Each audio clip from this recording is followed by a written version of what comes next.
निकले।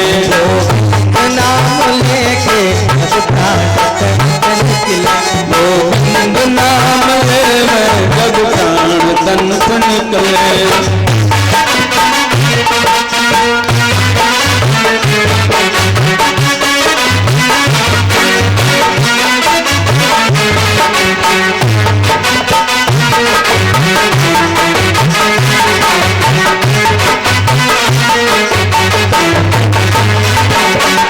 यमुना जी का तट हो और पास बंसी बट हो, यमुना जी का तट हो और पास बंसी बट हो।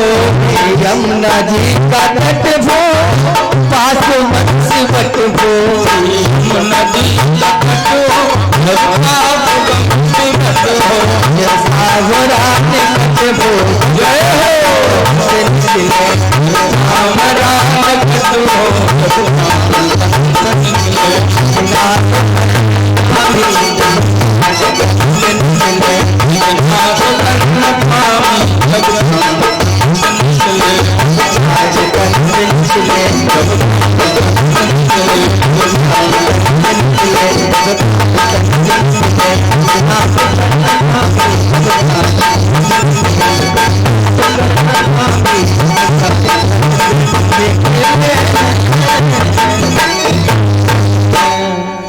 बोलिए कन्हैया लाल की जय। दादा भीष्म के पास पहुंचे, समस्त बातें हुई। भगवान कन्हैया ने कहा कि दादा युधिष्ठिर को मैं समझाता हूँ, ये समझते नहीं हैं, इसलिए अब आप इन्हें समझाओ, ये राज्य काज्य संभाल लें। दादा बोले कि केशव मेरे शरीर में इतना दर्द है कि मैं कुछ कह नहीं सकता। भगवान ने अपने हाथ का स्पर्श दादा के शरीर में किया, पीड़ा से मुक्त हुए और इन्होंने सारे धर्मों का एक एक विस्तृत वर्णन बताया।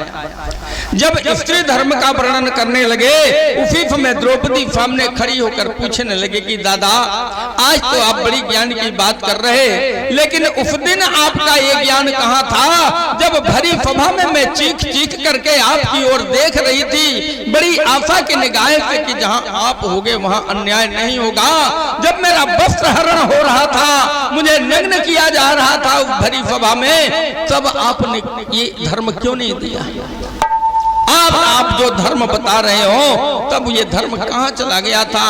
उस समय दादा ने कहा बेटा उस समय में पापी दुर्योधन के अन्न का प्राशन कर रहा था, जैसा खाए अन्न और वैसा बने मन। वृंदावन की बड़ी सुंदर कथा है। कलकत्ता की एक वैश्या ने आकर के वृंदावन में भंडारा किया। एक संत जी थे जो कभी भंडारे में जाते ही नहीं थे, लेकिन उसने बहुत बड़ा भंडारा किया। शिष्यों ने कहा गुरुदेव आपको तो चलना होगा, बहुत विशाल दक्षिणा प्राप्त होने वाली है। महाराज जी गए, उस वेश्या का अन्न खाया और आकर के जैसे कथा मंच पे बैठे, उन्हें सारे नग्न चित्र ही दिखाई पड़ने लगा। पोथी बंद कर दी, बोले यमुना जी में बहा दो, ये है वो है, उठ पटांग बातें करने लगे।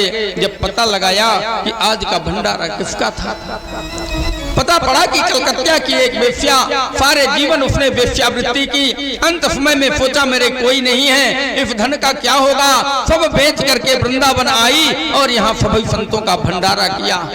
बोले इसीलिए दूषित अन्न खाने से बुद्धि बिगड़ गई, इसलिए हमें अन्न खाने में बड़ा सावधानी रखना चाहिए। किसका खाएं किसका ना खाएं, कब खाएं कब ना खाएं। इसी प्रकार दान लेने में भी बड़ी सावधानी होना चाहिए।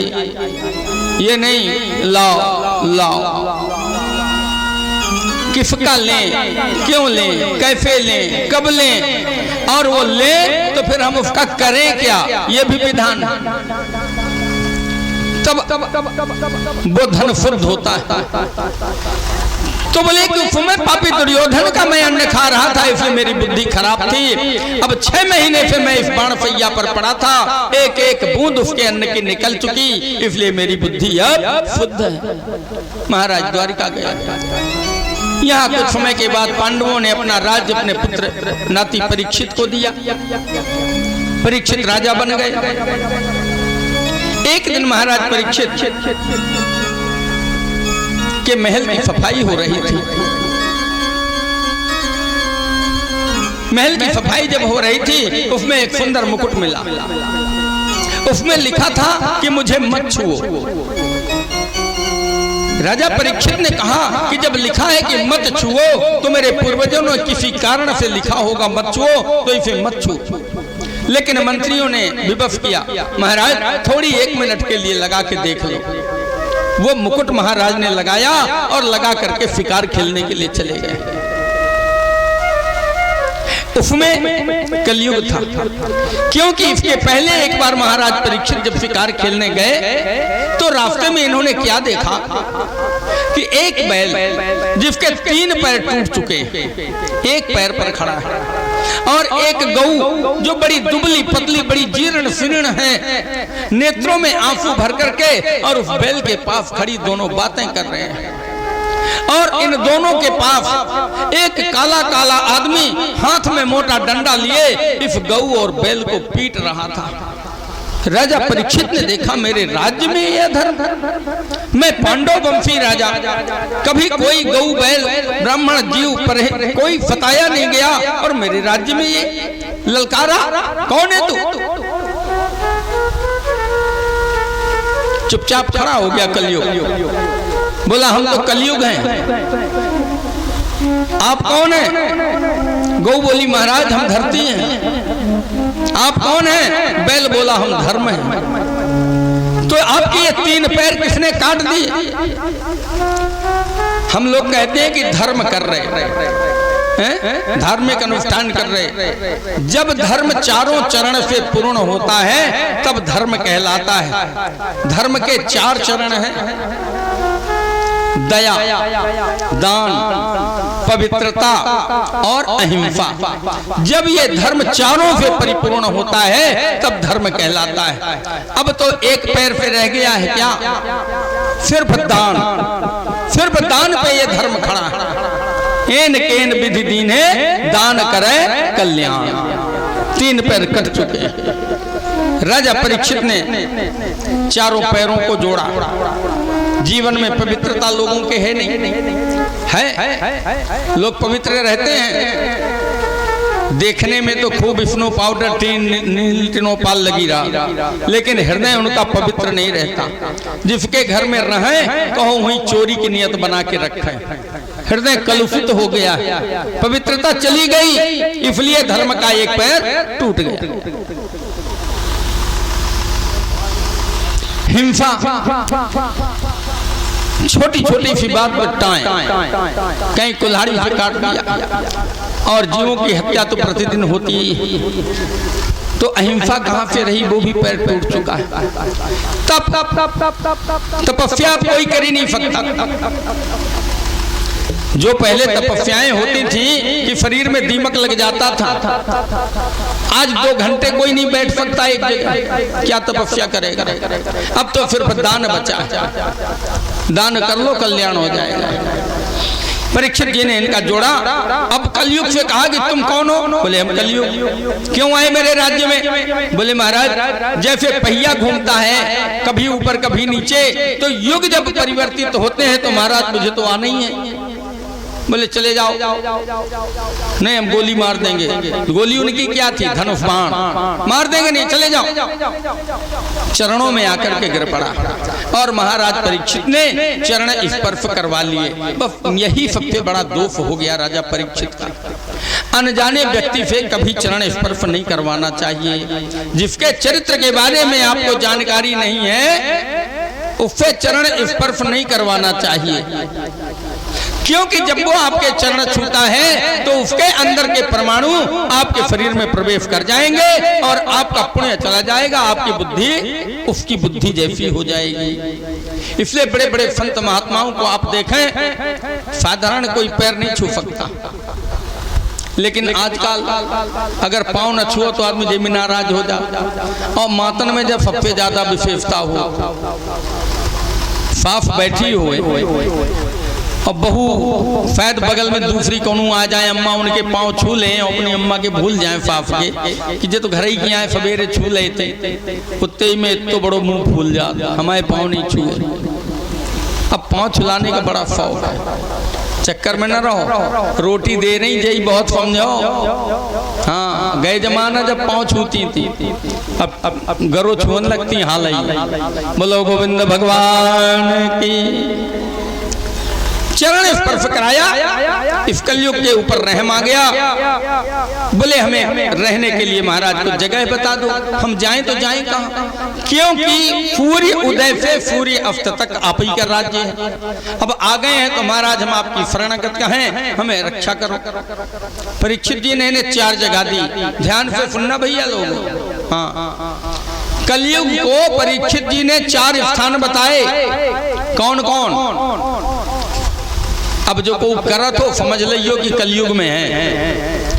पहला कहा कि द्यूतम, जहां जो सवेरे से पत्ता चटकत हो, जुआ खिलाते हो, द्यूतम जहां पत्ता खेलते हो, जुआ खेलते हो, समझो कि कलयुग हो ही बैठो। बोले जुआ में चले जाओ, पत्ते में। दूसरा पानम, जहां हर हर गंगे हो तो उठा के पी जाए और संझा के घरे लड़ाई लड़े, मोहल्ला में लोगों को परेशान करें। शराब पीते हो, शराब में कलयुग है। हिंसा, जहां मार काट होती हो, यहाँ और जहां व्यभिचार होता है, लोगों का चरित्र सही ना हो, इन 4 स्थानों पर जाओ तुम रहो। कलयुग बोला महाराज भला आदमी ना तो जुआ खेलेगा, ना वो शराब पिएगा, ना वो चरित्रहीन होगा, व्यभिचार भी नहीं करेगा, और महाराज भला आदमी होगा काहे को किसी की हत्या करेगा। इसलिए वहां तो भला कोई करने वाला नहीं। महाराज एक जगह और दे दो, कोई अच्छी सी जगह एक दे दो, ये तो आपने बहुत खराब दी। राजा परीक्षित ने कहा तो ठीक है जाओ, सोने में तुम रहना, लेकिन सब सोने में नहीं, सोना तो बड़ा पवित्र होता है। अगर पवित्री ना हो, पैती ना हो, पूजा में आप बैठो तो सोने की अंगूठी पहन लो तो ये पवित्री का काम करती है। इसीलिए ब्राह्मण लोग अधिकतर एक सोने की अंगूठी पहने रखते हैं कि जाने कहाँ पवित्री मिले ना मिले, इसी में हल्दी लगाई पवित्री हो गई। तो सोना तो इतना पवित्र है, मरती वक्त लोगों के मुख में थोड़ा सा डाल दिया जाता है, सोना डाल दो। किस सोने में बताया? जो सोना अनीति पूर्वक धन पैदा करके लाया जाए, दूसरे का चुरा लिया जाए, दूसरे का हरण करके ले लिया जाए, दूसरे की हत्या करके सोना ले लिया जाए, अनीति पूर्वक धन पैदा करके उससे जो सोना खरीदा जाए, उस सोने में कलयुग का वास है। आज राजा परीक्षित ने वही मुकुट धारण किया। ये मुकुट राजा परीक्षित का नहीं था। जब भीमसेन जरासंध को मारने के लिए गए तो विजय स्वरूप जरासंध के मुकुट को लेकर के आए। जरासंध का बेटा सहदेव पीछे पीछे आया, युधिष्ठिर से कहा कि महाराज आपने मेरे पिता को युद्ध में जीता है, लेकिन ये तो मेरे राजवंश की निशानी है, मेरा मुकुट आप वापस करा दो। युधिष्ठिर ने कहा भीम ये मुकुट दे दो, लेकिन भीम उस मुकुट को अपने विजय स्वरूप रखना चाहते थे, तो उसको धमका के भगा दिया। वही मुकुट रख दिया था, आज वही मुकुट राजा परीक्षित ने धारण किया और शिकार खेलने गए।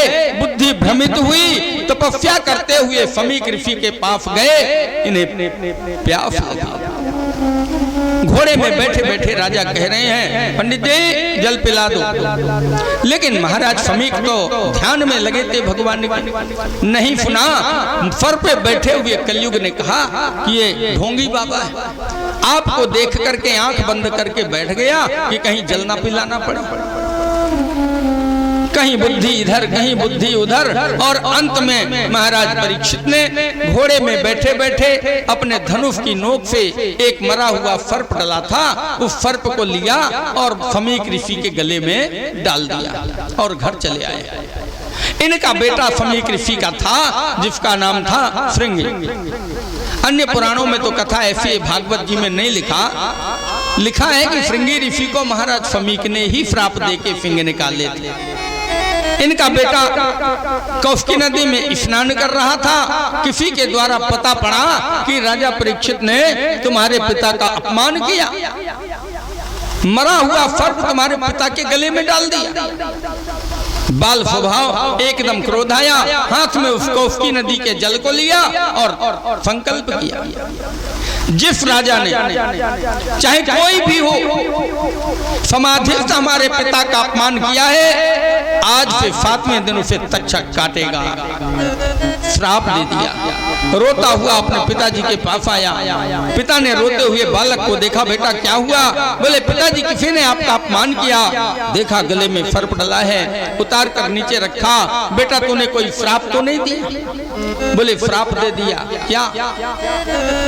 आपके गले में मरे सर्प डालने वाले को जिंदा तक्षक आज से 7वें दिन काटेगा, वो जीवित नहीं बचने वाला।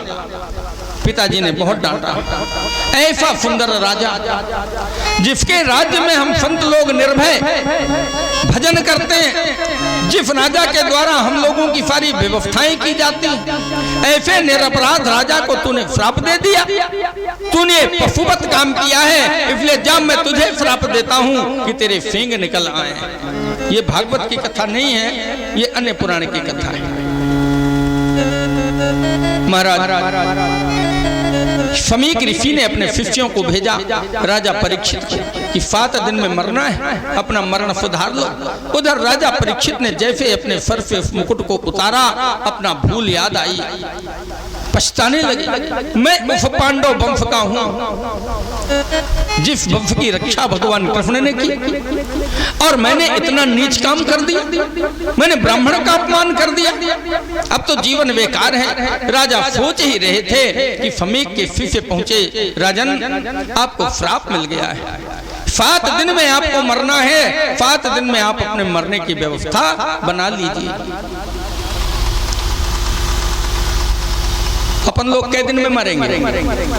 राजा परीक्षित को तो 7 दिन का श्राप था, अपन लोग कितने दिन में मरेंगे? अपना तो ये भी निश्चित नहीं है कि हम लौट के इटौरा पहुंचे हैं कि न पहुंचे हैं, है कि नहीं? अपने लिए तो 7 दिन भी निश्चित नहीं है, और मरना 7 ही दिन में। हम सब परीक्षित हैं, ये मत समझना कि राधे ही महाराज बने परीक्षित बैठे, सब परीक्षित हो और 7 ही दिन में सबको मरना है। तो देखो इन राजा परीक्षित ने 7 दिन में अपना मरण सुधारा, और हम सब परीक्षित क्या करते हैं? हम भी तो सुधार सकते हैं ना। यही तो कथाएं यही हमें बताती हैं कि राजा परीक्षित को मालूम था कि 7 दिन में मर जाएंगे, तो उन्होंने 7 दिन में व्यवस्था कर ली।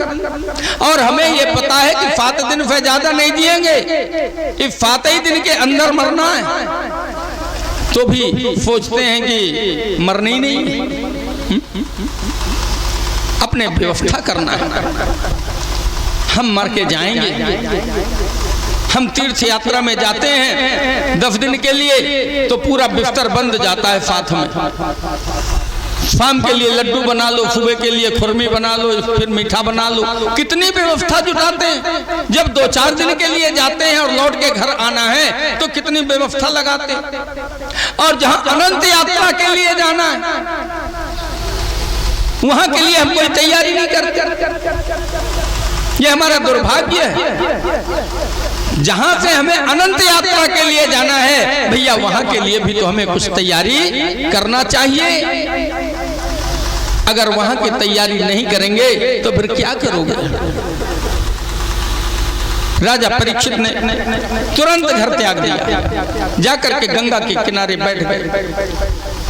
जब ऋषि मुनियों ने सुना कि राजा परीक्षित ग्रह त्याग करके सन्यासी होकर के गंगा के रमण रेती पर बैठे हैं, समस्त ऋषि आ गए। बिना बुलाए कभी किसी नहीं राजा के आ गए, लेकिन आज राजा सन्यासी होकर घर बार छोड़ करके आ गए, इसलिए बिना बुलाए सारे महात्मा आ गए। अब राजा हाथ जोड़ करके सबसे पूछते हैं, 7 दिन में मरने वाले व्यक्ति को क्या करना चाहिए? कोई ऋषि नहीं बता रहा। वहां महाराज सुखदेव जी के पिता व्यास जी भी विद्यमान हैं राजा परीक्षित के सामने, वो भी बैठे हैं। बड़े बड़े ऋषि हैं, लेकिन कोई उत्तर नहीं दे पा रहा कि 7 दिन मरण धर्मा व्यक्ति का क्या कर्तव्य है, क्या करना चाहिए। उसी समय नारद जी आए। नारद जी सुखदेव जी को समझा बुझा करके ले आए कि महाराज चलो, राजा परीक्षित मौत के मुख में है, तक्षक काटेगा, इसलिए गुरुदेव आप जानते हो उसका मंत्र, आप उपाय करो, 7 दिन में कैसे कल्याण होगा राजा परीक्षित का। पहले तो सुखदेव जी महाराज बोले हमें कोई लेना देना नहीं संसार से, संसार है जो जैसा करेगा पाएगा। लेकिन सुखदेव जी को नारद जी ने समझाया, लेकर के आए और सुखदेव जी महाराज सुकताल पर जहां राजा परीक्षित बैठे थे वहां पर कथा सुनाने के लिए आए। देखिए सुनिए, सुखदेव भगवान पधार रहे हैं, सभी लोग प्रणाम करेंगे सुखदेव जी को। हर की कथा सुनाने वाले, की कथा सुनाने वाले तुमको लाखों तुमको लाखों प्रणाम। हर की कथा सुनाने वाले, हर की कथा सुनाने वाले तुमको लाखों प्रणाम, तुमको लाखों प्रणाम। तालियों का सहारा देते हुए भगवान सुखदेव के पूजन में सभी लोग कहेंगे अपना प्यारा भजन है। हर की कथा सुनाने वाले, प्रभु की कथा सुनाने वाले तुमको लाखों प्रणाम, तुमको लाखों प्रणाम। हर की कथा सुनाने वाले, कथा सुनाने वाले तुमको लाखों प्रणाम, तुमको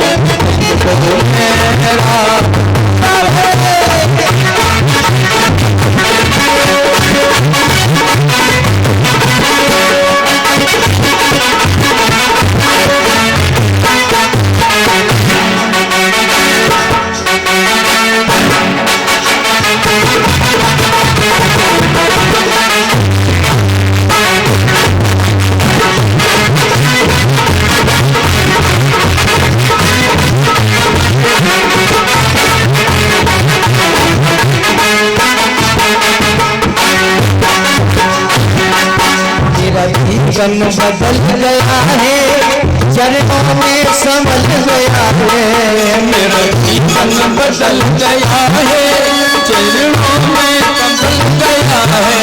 मेरे का जीवन बदल गया है भगवान की कथा सुनने से। जितने लोग कथा सुन रहे हैं वो सभी सुखदेव महाराज का आराधन करेंगे, ताली बजाते हुए निवेदन करेंगे प्रभु से। मेरा जीवन बदल गया है, चरणों में संभल गया है। मेरा जीवन सफल गया है, मेरे जीवन बदल गया है।